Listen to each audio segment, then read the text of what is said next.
We're an ad technology platform provider to both the buy and the sell side of the industry, and we are focused very specifically on the convergence of digital media with television.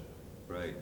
Now, what's going on at Amobee? Do you have anything new, anything new that you've been up to this year, or any trends that you've seen that you're sort of excited about? We're excited about a lot of trends that are occurring right now. I think everybody in the industry is very aware that the big opportunity right now is creating the efficiencies that come from better planning, buying, and optimization across what has been traditional digital, as well as linear television and connected television, and frankly, even into social as well. Being able to do that requires kind of a next generation of tool sets for both the buyers, the sellers, and also for the data that's supporting that. And so one thing in particular we're very pleased about is that recently at the end of December, we announced the introduction of what we call Amobee 4-Screen.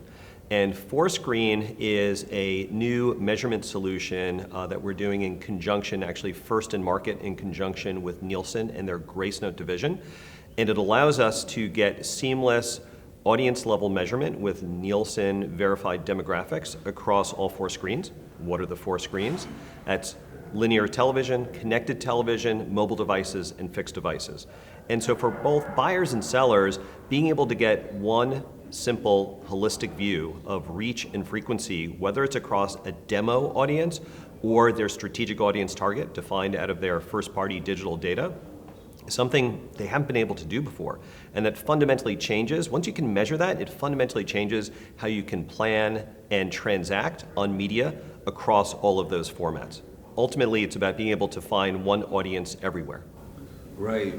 Now, when you have told people about it, when you've told advertisers about it, has there been that aha moment, oh, thank God someone's making this, or is there still a bunch of education that needs to be done as to why this is a good thing for them, or a little bit of both? Yeah, it's an interesting question, and it's one that I would say we were touching upon in the panel discussion we had just a few minutes ago, moderated by Ashley.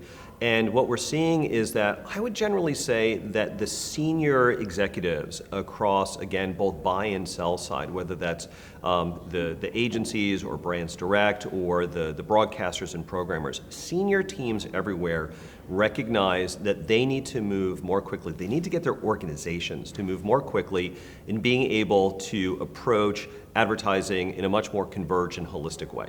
So they understand the need. They're thrilled to see that this is now a reality. It's something that is available to them from a technology and a data perspective. In many respects, the bigger challenge right now is organizational and operational. Because what happens is, for a lot of agencies, you still have a pretty big silo wall between what is the TV investment team and the digital trading team. And they're planning differently, certainly they're executing differently, but oftentimes they're measuring differently. And if you don't have a common measurement framework for both of them to look at, you cannot get those teams to work in a collaborative, orchestrated way. We're not even talking about combining them into a single team. That's not necessary. Just getting them to be planning against the same audience definition, using the same measurement, and being able to plan and optimize against that. And it's really very similar on the broadcast side, where they're having to break down their silo walls and going into this year's upfront, using the technology and data necessary in order to be able to plan and sell and be able to negotiate options on a fully converged basis. That requires a lot of change organizationally and operationally. And in this industry, I think we sometimes over-focus on looking for technology to solve everything. And I would say the technology and the data at this point is really a couple steps ahead of the state of the industry, and now it's about implementing.